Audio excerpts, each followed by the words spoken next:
he's all right. He's been crying in the toilets. He's been crying in the toilets. It's Man Griff!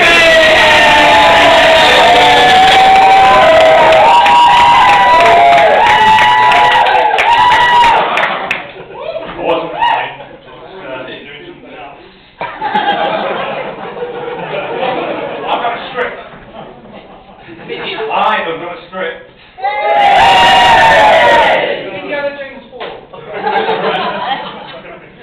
So before I start, let me just say that when I first sat down to prepare this speech, I quickly came up with 150 pages of funny stories about that. It was so obscene that it took me 2 weeks of heavy censoring to get down to this. 3 pages. So this is just the clean stuff, so it won't take very long. Incredibly, it's been 30 years or so since I first met Tap.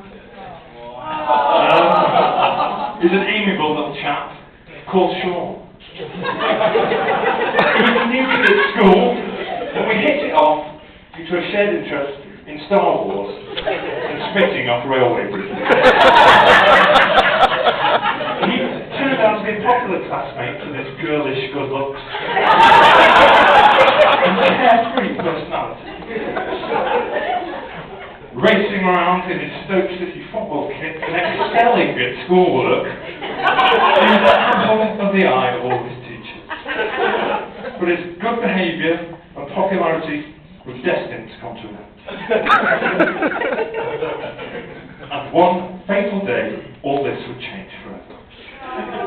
Yes, this one day was so important in the course of Sean's life, and heralded an incident so terrible that not only was the poor fellow's physical appearance horribly and irreversibly altered, but also had such a traumatic effect that it would never look at the world in the same way again. Yes, this was the day that Sean bought his first Iron Maiden record.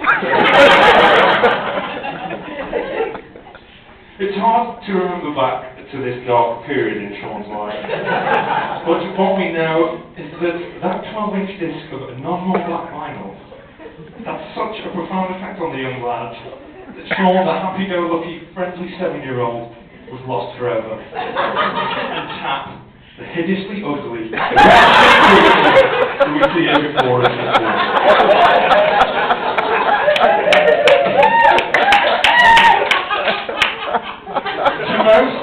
The LP, The Number of the Beast, was a fun, chart-bothering, pantomime rock record that toyed with horror film imagery, just long-haired idiots dressed in spandex and leather, playing their instruments too loud and too fast.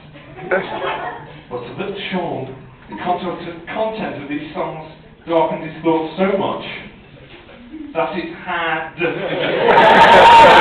physical effect on the way he actually lived. Previous to this, Sean would cavort with the classroom babes, playing football with the lads. Now, after this, Tap would spend more time on his own, locked away in the box, with only himself to company. Here in the darkness, his taste in music would evolve from popular top 40 tunes like Green Door by Shaking Stevens, to Cliff Richard's Wide for Sound, to the evil heavy metal rock bands such as Motorhead, Judas Priest, and Foreigner.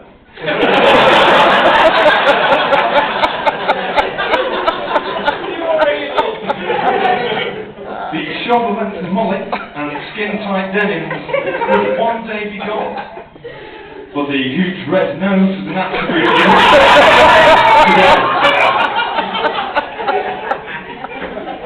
It was also here that, along with his extraordinary hair growth, which incidentally would be tied back later into the classic rat tail. Along with the extraordinary hair growth, his hot-rocking leather jacket would grow a wild tasseled fringe from the back of the neck. For many hours he would stand in front of the mirror, arms aloft, in mock metal Messiah pose, like an ugly dwarf version of himself. Nevertheless, there there were some positives to come from this period. As he emerged from his self-imposed laboratory loneliness with a newfound freedom, a freedom that is still very much in practice today. The freedom to wander around the house in just his underpants, oblivious to the fact the neighbours are covering their children's eyes. You may have had the pleasure of witnessing this grotesque ape-like form if you've ever dropped in for a cup of tea. And if you're really lucky and he likes you enough, you may have witnessed the rarely seen but much revered Taplin Tuck Under. No man, beast or radiator is safe when the dark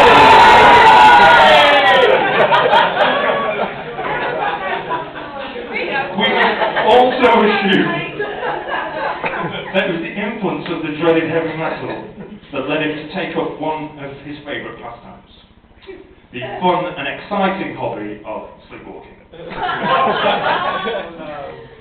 Which of his flatmates, past or present, can honestly say they didn't feel a warm glow inside when they awoke in their own beds, which just hours earlier they drifted off completely on their own, despite Pat sweating, naked, stinkingly veiled, nuzzling up to them in the middle of the night.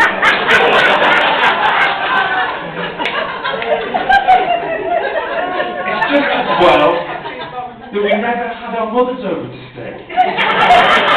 How terrible it would be if we had done the same thing and climbed into bed, dribbling Guinness all over them.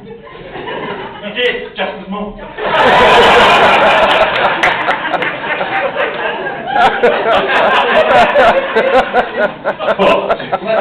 But let's not say he is inconsiderate during his sleepy babay's adventures. Not at all. Being an ex-flatmate of Tam myself, I recall quite clearly the time I was awoken to the feeling of a presence in the room and the nearby soft sound of a fountain. Slightly nearby.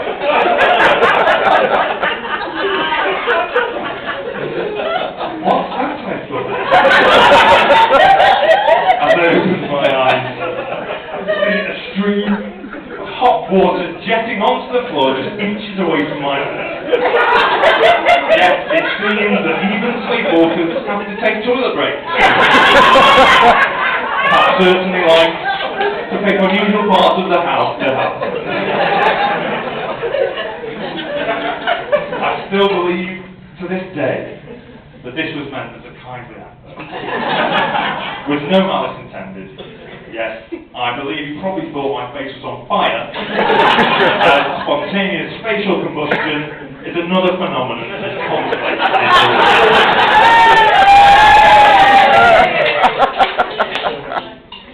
So I'd just like to round things off by saying, Jane, you're such a lucky girl. And everyone stay off their heavy metal. And we can all rest in the knowledge that while they enjoy their new life in France, we're all safe and dry here in England.